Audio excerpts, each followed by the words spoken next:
Hey everybody, welcome back to 1 Minute Walking Tours. As always, I am your host, Jonathan. Today we are at 270 Broadway, this big white tower here, right across from City Hall Park, which is right here in City Hall Park, at the corner of Chambers Street. Now, what makes 270 Broadway interesting, you ask?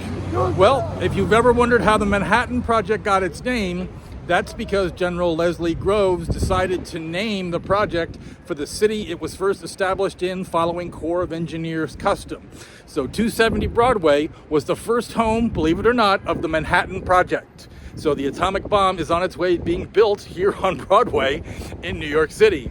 As I said, it was customary to name the project or the facility that you were developing your project in for the city it was in. And as I said, Leslie Groves decided to name it the Manhattan Project or the Manhattan Engineering District, and obviously you shorten that to Manhattan Project.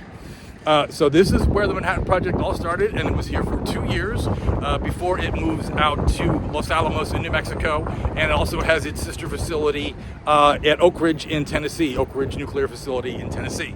So I've always thought maybe the Manhattan Project was a misnomer, or part of its misdirection was actually calling it that because people wouldn't really guess what that means.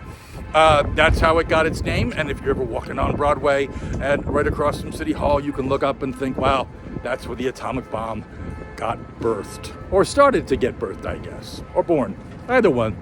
So we'll see you here soon on 1 Minute Walking Tours, and if you're liking what you're doing, the easiest way to help out, of course, is to hit the like button, and if you're feeling so inclined, please subscribe, and I'll see you here soon on 1 Minute Walking Tours.